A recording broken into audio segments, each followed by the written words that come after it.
नमस्कार मित्रांनो, तुमचं स्वागत आहे परत एकदा आपल्या ट्रेडिंग नॉलेज अँड सायकोलॉजी या यूट्यूब चॅनलमध्ये. आपण बिगिनरसाठी एक ट्रेडिंग कोर्स लॉन्च केला आहे. त्यातील आपण आज तिसरा चॅप्टर पाहणार आहोत. तो म्हणजे which time frame is best for trading.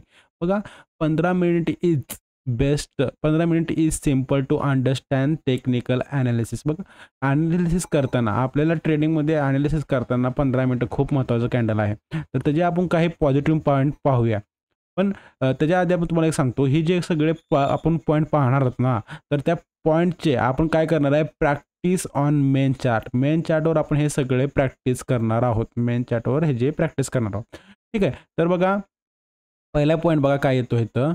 पहिला पॉईंट बघा, जो 15 मिनिटचा आपण कॅन्डलस्टिक पाहणार आहोत ना, त्याचा महत्त्वाचा पॉईंट आहे तो म्हणजे आयडेंटिफाय सपोर्ट अँड रेजिस्टन्स. जेव्हा आपण डेली ट्रेडिंग करतो तेव्हा आपल्याला त्यातील सपोर्ट अँड रेजिस्टन्स कोणता आहे ना, ते पण आपल्याला समजून जातं. ठीक आहे. दुसरा पॉईंट बघा, ह्यातीलच दुसरा पॉईंट आहे तो म्हणजे आयडेंटिफाय टुडे ट्रेंड. म्हणजे महत्त्वाचा पॉईंट आहे हा. तो म्हणजे ट्रेंड कळणे. बघा, 15 मिनिटाचा जो चार्ट आहे ना, तो आपल्याला ट्रेंड कोणता आहे तो सांगतोय. काय म्हणतोय मी, ट्रेंड कोणता आहे तो आपल्याला एक्सप्लेन करतो. ठीक आहे. त्यात नंतर तिसरा पॉईंट म्हणजे काय, आपल्याला ॲक्युरेट एंट्री मिळते. मी काय म्हणतो, ॲक्युरेट एंट्री मिळते and stop loss accurately place करता येतो. महत्त्वाचा पॉईंट आहे बघा. ही म्हणजे समजा मी एंट्री घेतली, तर इथून नंतर मार्केट कुठं जाणार आहे ही सुद्धा आपल्याला टार्गेट ही पण आपल्याला डिसाईड करता येतं. आणि माझा एस-एल कुठे असेल हा सुद्धा आपल्याला डिसाईड करता येतं आणि आपल्याला तिथं प्लेस पण करता येतो. बघा, चौथा पॉईंट आहे तो म्हणजे आपल्याला स्टॉप लॉस हा लो मिळतो आणि टार्गेट ते म्हणजे आपल्याला हाय बघायला मिळेल. ठीक आहे. तर नंतरचा 5वा पॉईंट बघा, महत्त्वाचा पॉईंट आहे अवॉइड ट्रेडिंग कन्फ्युजन.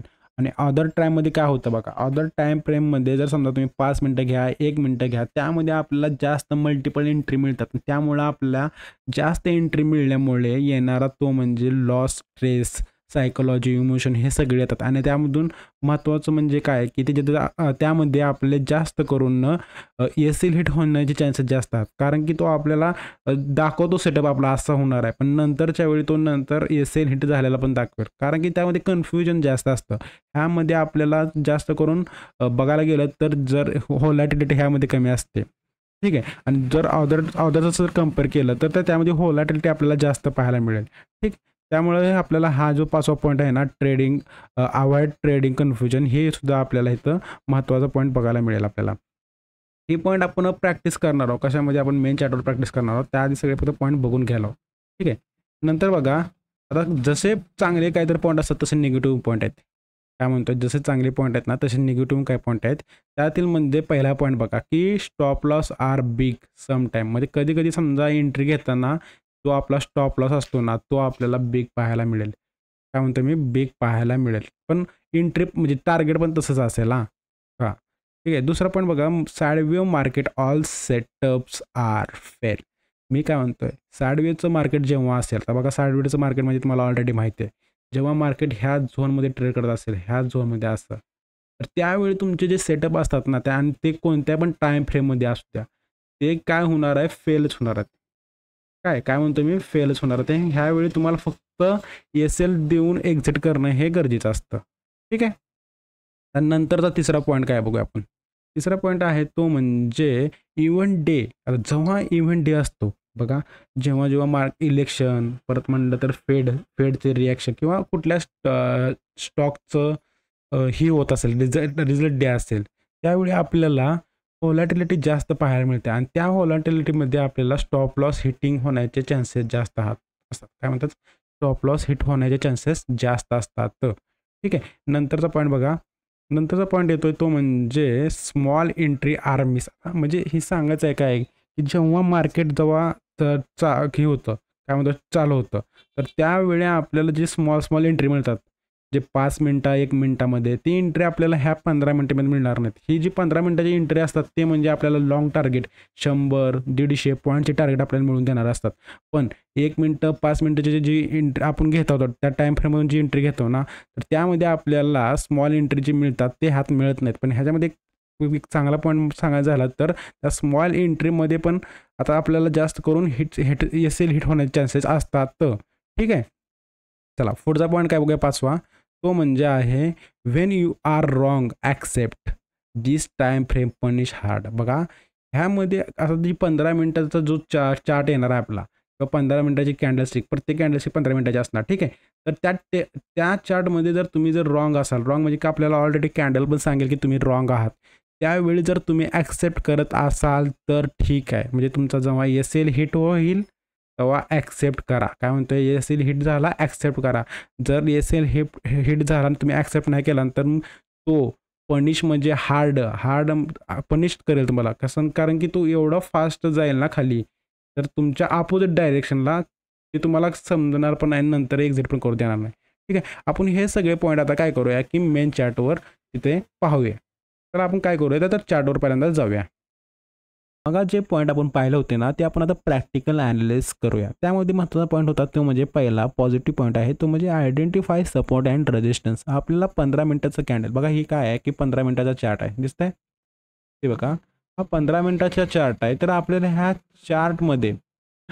चार्टमध्ये आपल्याला काय करायचं आहे, सपोर्ट अँड रेजिस्टन्स फाइंड करायचा आहे. तुम्ही पण काय करा की तुम्ही जेव्हा 15 मिनिटाचा चार्ट ओपन कराल तेव्हा काय करा, सपोर्ट अँड रेजिस्टन्स हा ड्रॉ करून घ्या. बघा इथं बघा मला काय दिसतंय, हा एक सपोर्ट दिसतोय, ठीक आहे. इथे हा एक झोन आहे. ह्या झोनचं परत एक ब्रेकआउट झालं आहे. पण आपण सध्याच्या कंडिशनला काय करायला होता की सपोर्ट आणि रेजिस्टन्स ड्रॉ करून घेत आहे. ही सपोर्ट आणि रेजिस्टन्स ड्रॉ करून घेत आहे. हा बघा हे एक वरचा रेजिस्टन्स, हा खालचा सपोर्ट झालं. एक पॉईंट हे रेजिस्टन्स झाला आणि सपोर्ट झाला. पहिला पॉईंट समजला आपला की जो आपण काय करायचं आहे, रेजिस्टन्स आणि सपोर्ट आपल्याला सिम्प्लिफाय बघितल्या आपल्याला फाइंड करता येईल. ठीक आहे. त्यानंतर आपल्याला ट्रेंड कसा फाइंड करायचा आहे, दुसरा पॉईंट. ट्रेंड फाइंड करण्यासाठी ब्रेकआउट होणं गरजेचं आहे. काय म्हणतोय मी, ब्रेकआउट होणं गरजेचं आहे. ब्रेकआउट जेव्हा होईल तेव्हा आपल्याला त्या डायरेक्शनला जायचं आहे, तो आपला असेल ट्रेंड. ठीक आहे. काय म्हणतोय, बघा इथे एक ब्रेकआउट झालं आहे, दिसते. तर ब्रेकआउट झाल्यानंतर हे आपलं डायरेक्शन राहील. काय म्हणतोय, ही डायरेक्शन आपली राहील. की हा होता दुसरा पॉईंट, सिम्पल. आणि तिसरा पॉईंट म्हणजे आपल्याला ॲक्युरेट एंट्री घ्यायची आहे. ॲक्युरेट एंट्री आणि चौथा पॉईंट पण ह्याचाच क्लिअर करू की आपला स्मॉल एस-एल, ठीक आहे. काय म्हणतो मी, स्मॉल एस-एल. पोझिशनलवाल्यांचा एस-एल बिग असेल पण त्यांचं टार्गेट पण बिग असेल. तर बघा, तर तिसरा पॉईंट काय आहे आपला की ॲक्युरेट एंट्री आपल्याला कुठं मिळते, ब्रेकआउट झाल्यानंतर. आता बघा मार्केटनं काय केलं आहे, ब्रेकआउट झालं आहे. तर इथून नंतर जेव्हा मार्केट ब्रेकआउट देतं, तर ब्रेकआउट केल्यानंतर ही जी कॅन्डल तुम्हाला दिसते, तर हे आहे एक कॅन्डलस्टिकचं पॅटर्नमध्ये तुम्हाला माहीत असेल तर ह्या कॅन्डलस्टिकला ब्रेकआउट झाल्यानंतर आपण एंट्री घेऊ शकतो. तर इथून एंट्री घेतल्यानंतर आपल्याला हे टार्गेट विथ ट्रेलिंग करायचं आहे. त्यानंतर म्हणजे आपल्याला एस-एल पण बघा, जो आपला चौथा पॉईंट होता, चौथा पॉईंट होता तो म्हणजे लो एस-एल. बघा एस-एल किती आहे आपला, एवढाच एस-एल आहे आणि टार्गेट बघा आपल्याला मिळते किती. म्हणजे चौथा पॉईंट होता लो एस-एल आणि हाय टार्गेट. आता अवॉइड ट्रेडिंग कन्फ्युजन, हे एक लास्टचा पॉईंट आहे पॉझिटिव्हमधला. तर बघा जेव्हा मार्केट आपल्याला ह्यामध्ये कुठं दिसते का व्हॉलॅटाईल, ठीक आहे व्हॉलॅटाईल आहे तर दिसेल, मी काय म्हणतो इथं व्हॉलॅटाईल दिसेल. पण जास्त करून आपल्याला मार्केट कन्फ्युजन नाही करणार. जे स्मॉल टाईम फ्रेममध्ये आहे ना, तर तिथं आपल्याला कन्फ्युजन भरपूर करतं. इथं डायरेक्ट आपल्याला डायरेक्शनल जायला मिळेल. काय म्हणतो मी, डायरेक्शनल, आणि आपल्याला टार्गेट पण गॉट होईल. जर टाईम फ्रेम आपण जर थोडासा चेक केला, आता मी काय करतो 5 मिनिटावर जाऊ द्या. तर 5 मिनिटामध्ये मला मल्टिपल एंट्री येतात. बघा इथं बघा, इथं मला आता इथंच सांगतो तुम्हाला की आता मी इथं काय करेल, ब्रेकआउट, ठीक आहे. हे ब्रेकआउट झालं, एंट्री, इथून परत मार्केट रिव्हर्स, परत हे मार्केट कन्फ्युजन. म्हणजे स्मॉल टाईम फ्रेममध्ये आपल्याला जास्त करून कन्फ्युजन पाहायला मिळतं. एंट्री मिळते पण कन्फ्युजन पण जास्त होतं, आणि ते कन्फ्युजन आलं म्हणजे आपलं सायकोलॉजी प्रॉब्लेम येतो. नंतर आपला जो इमोशन डिसिजन घेतो ना, त्याच्यावर पण प्रॉब्लेम येतो. ठीक आहे. हे झाले काही चांगले पॉईंट. आता आपण जरा निगेटिव्ह पॉईंट पण पाहूया. निगेटिव्ह पॉईंट म्हणजे त्यामध्ये बघा की आपला जो एस-एल असेल ना, तो बिग असेल. पोझिशनलवाल्यांचं सांगतो, आता बघा ही ब्रेकआउट झालं, जो पोझिशनल असेल त्यांचं कुठं एस-एल असेल, हा एस-एल असेल पोझिशनलवाल्यांचा, इथं दिसतंय, हा एस-एल असेल. आणि टार्गेट जोपर्यंत मार्केट देईल तोपर्यंत त्याचं टार्गेट मिळत राहील त्यांना. ठीक आहे. बघा आता पहिला पॉईंटमध्येच आपलं काय म्हणतंय की स्टॉप लॉस आर बिग, आणि सम टाईममध्ये बघा आता स्टॉप लॉस माझा बिग दिसतोय मला, पण इथून नंतर मार्केट वर गेलं. ही आता व्हॉलॅटाईलमध्ये मार्केट इथं आलं, पण त्याने एस-एल त्याचा हिट केला नाही. नंतर मार्केट रिव्हर्स, कारण की पोझिशनलवाल्यांचा टार्गेट एस-एल कुठं असणार, हा असणार. ठीक आहे. Sideways market all setups are fail. आता बघा मला इथं चेक करूया आपण. तर इथं बघा, जेव्हा मार्केट साईड वेव असतं, आता इथं दिसतंय तुम्हाला, इथं साइडवे मार्केटमध्ये तुम्ही काय करणार? तर ह्यावेळी तुमचा जेव्हा एस-एल हिट होईल तेव्हा ॲक्सेप्ट करायचा आहे. कारण की साइडवे मार्केट आहे. साइडवे मार्केटमध्ये कोणतेच सेटअप तुमचे जास्त करून सक्सेसफुल होत नाही, त्यामध्ये लॉस होतो. त्यामुळे साइडवे मार्केटमध्ये जेवढा कमी ट्रेड करता येईल तेवढं कमी ट्रेड करा. जर तुम्हाला वाटत असेल की बाबा एंट्री असेल तर तिथं ट्रेलिंग यूज करणे आणि एस-एल हिट झाला की एक्झिट करणे. ठीक आहे. आता इव्हेंट आहे. जेव्हा इव्हेंट असतो त्यावेळी मार्केटमध्ये आपल्याला व्होलॅटिलिटी जास्त पाहायला मिळते. उदाहरणार्थ बघा ही व्होलॅटिलिटी. तर इव्हेंट नाही म्हणत मी, हे जे झालं ते प्रॉफिट बुकिंग आलेलं आहे. ही जी आहे ती प्रॉफिट बुकिंग आहे आणि त्यानंतर हे मार्केट वर गेलेलं. ठीक आहे. हे असं इव्हेंट दिवशी होतं. हे आता आज होण्याचं कारण असं आहे की कंटिन्यू मार्केट वर आल्यामुळं हे आज आपल्याला असं पाहायला मिळतंय. काय म्हणतोय पण मार्केट काय आहे ट्रेंडसोबत आहे आणि त्यातला दुसरा पॉईंट म्हणजे जो पोझिशनलवाल्यांचा असेल त्यांना अजून हिट केलेला नाही आहे. ठीक आहे. काय म्हणलं समजलं? तर स्मॉल एंट्री आर मिसिंग. चौथा पॉईंट आहे निगेटिव्हमध्ये. आता बघा काय वेळी काय होतं, जे आपल्याला ह्या झोनमध्ये आपल्याला कुठंतरी जे स्मॉल एंट्री मिळतात ना, ते स्मॉल एंट्री आपल्याला 15 मिनिटाच्या कॅन्डलमध्ये आपल्याला पाहायला नाही मिळणार. ठीक आहे. आणि when you are wrong accept. काय म्हणून सांगितलं मी? When you are wrong then accept. कारण की जेव्हा तुम्ही ॲक्सेप्ट नाही कराल तर तेव्हा तुम्हाला बिग लॉस पण पाहायला मिळेल. आता इथंच बघा, मी इथलंच उदाहरण देतो. आता हा आपला सपोर्ट पॉईंट आहे. ठीक आहे. हे आता सपोर्ट म्हणून ॲक्ट करतोय. म्हणजे आपला ट्रेलिंग पॉईंट कुठं असणार? इथं असणार. मी डे ट्रेडरसाठी सांगतोय. पोझिशनलसाठी त्यांचं एस-एल हा आहे. डे ट्रेडर जे काय करतात ते ट्रेल करतात एस-एल. तर त्यांचा एस-एल कुठं असणार? जो ही पॉईंट दाखवतोय म्हणजे हा रजिस्टन्स त्यांचा आता सपोर्ट म्हणून ॲक्ट करणार हा त्यांचा ट्रेलिंग पॉईंट. जेव्हा मार्केट ह्या खाली जायला लागेल तेव्हा तुम्हाला एक्झिट करायचं आहे किंवा तुमच्या सिस्टीममध्ये ऑलरेडी असेल तर ऑटोमॅटिक एक्झिट तुम्ही व्हाल. जर तुम्ही इथून एक्झिट होत नसाल, मार्केट जेव्हा ह्या कॅन्डलच्या खाली चाललंय, आता काय म्हणतो ह्या सपोर्टच्या खाली चाललंय, तेव्हा जर तुम्ही एक्झिट करत असाल तर ही बघा मग. म्हणजे मला ह्यात हीच सांगायचं आहे, जेव्हा तुम्ही रॉंग असाल तर तेव्हा तुम्ही ॲक्सेप्ट पण केलं पाहिजे की बाबा हां ठीक आहे माझा एस-एल हिट झाला आहे. तर मी काय करतोय एक्झिट करतोय. हे झाले सगळे पॉझिटिव्ह निगेटिव्ह पॉईंट. बघा तुम्ही प्रॅक्टिस करून चेक करू शकता की बाबा 15 मिनिटचा टाईम फ्रेम तुम्हाला सुटेबल होतो का. प्रॅक्टिस करा म्हणजे कसं प्रॅक्टिस करायचं सांगतो. आता कोणतं पण तुम्ही ही करा, चार्ट ओपन करा 15 मिनिटाचा.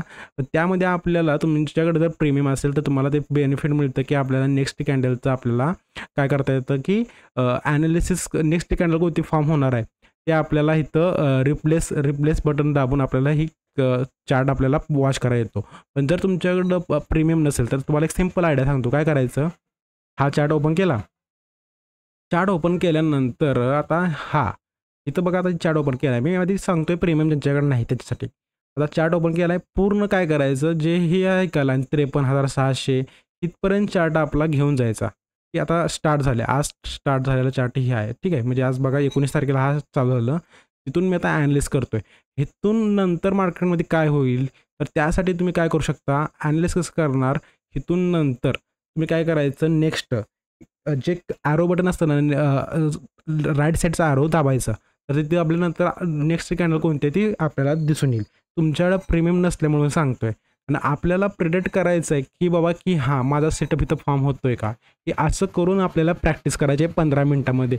स्मॉल टाईम फ्रेममध्ये कन्फ्युजन जास्त होईल. तुम्हाला हे प्रॅक्टिस जर करायचं असेल आणि तुम्हाला ह्याच्यामध्येच परफेक्ट व्हायचं असेल तर तुम्ही हे 15 मिनिटामध्ये तुम्ही प्रॅक्टिस करू शकता की बाबा 15 मिनिटामध्ये रेजिस्टन्स कुठं. आता मी एक एक्झाम्पल आपण इथंच घेऊया चला. की बघा मला काय दिसतं इथं की ओपन प्राईस झाली म्हणजे हा सध्याच्या कंडिशनला आपण धरून चालूया की हा माझा सपोर्ट आहे. काय हा सपोर्ट आहे, हा माझा रेजिस्टन्स आहे. ठीक आहे. ॲनालिसिस करतोय मी. आता मला काय समजतंय जर मार्केट ह्याच्या खाली जात असेल तर मला काय करायचं आहे एंट्री मिळेल पण ह्याच्या खाली ट्रेड करणं गरजेचं आहे. काय म्हणतोय ट्रेड करणं गरजेचं आहे. आणि जर मार्केट काय म्हणतोय जर ह्याच्या वर जात असेल तर मला ब्रेकआउट होतं हे दिसतंय आणि मला पुढचं एंट्री घ्यायची आहे. तर आता बघा इथं काय झालं आहे 52,900चा एक सपोर्ट आहे. तर मी काय करेल 52,900च्या खाली जेव्हा ट्रेड करेल तेव्हा मी काय करणार सेल साईडची पोझिशन घेणार आहे. पण इथे लक्षात ठेवा की आपण आता ही प्रॅक्टिस करतोय म्हणजे जेव्हा मार्केट ऑफ आहे ना तेव्हा आपण प्रॅक्टिस करत आहे. बघा आता नेक्स्ट कॅन्डल तर आता सध्या तर तुम्हाला एंट्री मिळत नाही. मी काय करतोय तुम्हाला जरा थोडंसं फास्टमध्ये दाखवतो आता. ठीक आहे. चेक करा. मार्केट अजून 52,900च्या खाली ट्रेड करत नाही. आता हे बघा पूर्ण मार्केट काय झालेलं आहे, सॅड वेव्ह गेलेला आहे, तिथून नंतर सॅड वेव्ह. कारण का तर 53,200ला रेजिस्टन्स आहे आणि खालच्या साईडला 52,900चा एक सपोर्ट तयार झालेला आहे. त्यामुळं मार्केट सॅड वेव्ह गेलं आहे. आता ही बघा, आता 3 वाजल्या तर 3 नंतर 3:30ला मार्केट आपलं क्लोज झालं आणि दुसऱ्या दिवशी मार्केट जेव्हा ओपन होईल झालंय तर ते त्याच झोनमध्ये ट्रेड करते. आपल्याला अजून एंट्री मिळेल नाही. एंट्री कधी मिळणार, जेव्हा मार्केट ब्रेकआउट देईल तेव्हा आपल्याला एंट्री मिळेल. बघा अजून मार्केट त्या झोन, आता बघा ब्रेकआउट झालेलं आहे. काय म्हणतोय मी, ब्रेकआउट झालेला आहे. जो 53,300च्या वर आपला आता ट्रेड करत आहे. तर आपल्याला एंट्री मिळत असेल, पण तुम्हाला जर घ्यायचं असेल तर घेऊ शकता. पण आपला एस-एल 53,100 किंवा 53,000 आपला आता हे एस-एल राहील. तर तुमचा एवढा बिग एस-एल घ्यायचे चान्सेस असतील तर तुम्ही एंट्री घेऊ शकता. पण हे एस-एल बिग असल्यामुळे आपण जरा थोडंसं वेट करू. आणि नेक्स्ट बघा, नेक्स्ट म्हणजे आपल्याला दिसतोय की इथे एक कॅन्डल फॉर्म झाले. काय म्हणतो मी, इथे एक कॅन्डल. तर ह्या कॅन्डलचा लो, कुठल्या ह्या कॅन्डलचा, कारण की त्यानं काय केलं, पहिल्यांदा वर गेला आणि नंतर खाली आल्यानंतर मार्केट खाली नाही गेलं. तर मार्केटनं त्याचं जे लो आहे ना त्याला सपोर्ट म्हणजे काय केलं, ते लो त्यानं प्रोटेक्ट केला आणि तिथून नंतर मार्केट वर, म्हणजे हा आपला 100 पॉईंटचा एस-एल राहिलं आणि ब्रेकआउट तर ऑलरेडी झाला आणि इथून नंतर मार्केट आपण काय करायचं, एंट्री घ्यायची. काय म्हणतो मी, एंट्री घ्यायची. आणि एंट्री घेतल्यानंतर आपला तो लो एस-एल राहिला आणि महत्त्वाचा पॉईंट ट्रेलिंग करणे. काय करणे, ट्रेलिंग करणे. हे आपण बघा आता प्रॅक्टिसमध्ये समजून घेतलं कसं, तसं तुम्ही बॅक बॅक चार्टला पण तुम्ही प्रॅक्टिस करू शकता. दिसतंय मार्केट कसं वर चाललंय, समजलं का. हे होते पॉईंट आपले, पॉझिटिव्ह निगेटिव्ह सगळे पॉईंट होते ह्यामध्ये. तर तुम्हाला ह्यामध्ये पहिल्यांदा प्रॅक्टिस करायची आहे. काय म्हणतो मी, प्रॅक्टिस करायची आहे.